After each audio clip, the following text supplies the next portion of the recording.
I was going to type my kind of review on this, but I thought, you know what? It'd be a lot quicker if I just sat here and talked about it. Knock at the cabin. Knock at the door. Knock at the cabin door. Cabin at the End of the World. That was what it was based on.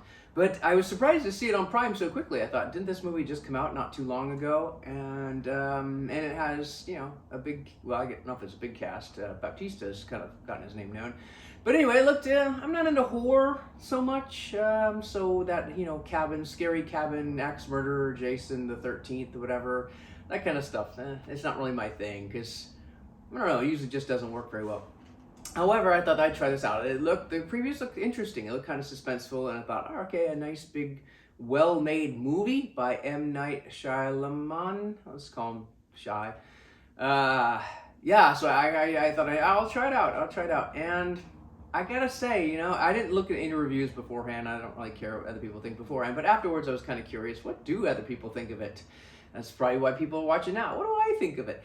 I saw some reviews that kind of said 2 out of 5 stars, and I think that's me too. I think 2 out of 5. I really can't even go to a 3. Would I recommend it? No, not really. I mean, it's just sort of a passive, and it just doesn't leave you with anything after you watch it. Oh, okay, all right, interesting. And it's well shot, it's well made, cinematography, the scenes, the editing. There's a lot of good things about it. The acting's pretty good. I mean, even Bautista's kind of surprising because you think bigger can't act, but he does fine. And so that's just sad that we think, oh, big wrestler people, they can't act. I mean, I gotta say, The Rock is sort of, I don't know, he usually does best when he plays The Rock. But although I did like him in that football show. So anyway, all right, that's beside the point. It's just sad we have to think that way. It's like, oh, big people can't act. He does fine. Everyone does fine. It's just the story. I don't know. It doesn't leave you with anything. There's like no. You say you gotta have conflict, and you think, yeah, end of the world. That's conflict, but the choice wasn't really conflict. No, choosing between who lives and who dies, that's conflict. Yeah, but you don't have real conflict unless it's a very, very difficult choice. And it really wasn't, because you're saving billions of people. And, would you sacrifice one person you cared about for 7 billion people? Most people would. So it's not really a huge choice. And this is a theme that goes on in a lot of other places. So it's not like this is a new idea, sacrifice. So it's like the entire story is based on that premise. Now, if this were a short story or a Black Mirror episode, I would think, okay, cool. I would actually give it maybe 3.5 stars for that, just because you didn't waste a lot of time trying to make an entire movie out of kind of a short story theme. And that's what I have the problem with. It's like, you did a lot of work just for a little tiny theme like that. You kind of stretched it out. And that's the problem. There's got to be more to it than that. There's no real larger picture here as far as like who did this, how did this happen. It was just like, you just have to accept you're in this situation, the world's gonna end, and you gotta make a choice. All right, next part is gonna be some spoilers, because I know not everyone's seen it, and you might still wanna see it. Again, 2 stars. But if you have seen it, or you're 100% never going to see it, the 2 fathers basically have to choose, which of the father or the daughter who's going to die. And the people that have kind of taken them hostage are all, I guess, kind of nice people, and they kill themselves when, like, self-sacrifice, which kind of, again, there are rules, but you don't know who made the rules or why they're there. And again, if 7 people are going to die, is it really a choice? And it's like, okay, well, maybe it's all staged or fake. And the viewer, for the lot of parts, doesn't really know for sure. I think you know for sure when they know for sure, when they're outside and you see an airplane falling and you think, okay, now all this stuff wasn't faked on the news. It wasn't fake news. It's actually happening.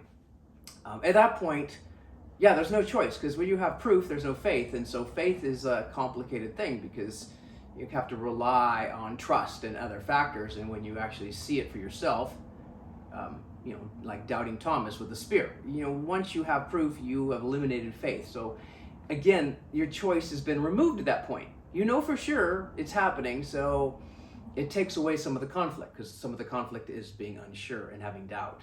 So yeah, I don't know. And the whole thing, all right, so if you're willing to sacrifice 7 billion people for your family, but the problem is everyone else is dead and it's just you three the rest of your life. Doesn't say you're going to live forever, so you got the rest of your life. There's no doctor. Something goes wrong, who's going to help you? So the minute you have some sort of issue, you are probably going to die yourself. I mean, I'm not even talking like cancer, but just you get in an accident or something happens, an infection.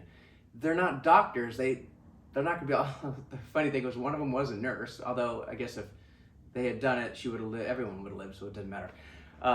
Yeah. So it was just the whole fact that, like, what kind of life is that? You know, the kid, your daughter, is never going to marry. There's no one to marry. Dental work, you can't get that done. No more dentists. So, I mean, it's not really a life. You're just prolonging the inevitable. I guess we're all kind of doing that to some degree. But yeah, and it was like, what the quality of life? Just going to go around and have dead bodies, and you're probably going to get I mean, if you're just thinking, you don't have to think that thoroughly, but yeah, if you're really kind of thinking about it a little, that's not much life. So there really is no choice. So your whole premise of the movie is you got to make a choice, but yeah, there really is no choice. And that's that's one of the main problems I have. There's no like surprise twist unless it's like you thinking it's false and it's all real. Yeah, so I kind of, if it had some sort of twisty ending, which is kind of almost a cliche now, then maybe it would have even been better for that. But it's like, no, it's over. It ended. Okay. They finally made a choice. Not even a surprising one at all, really. It was just, yeah, I just like, it doesn't leave you with any. I mean, it left me talking about it now because I didn't like it, but that's not a good reason. You want to talk about, oh, wow, it just, yeah, it makes a good point. Doesn't really make any point. And it's like M. Night, he had such a great opening years ago, that whole Sixth Sense. That was it was groundbreaking. That was just exceptional storytelling.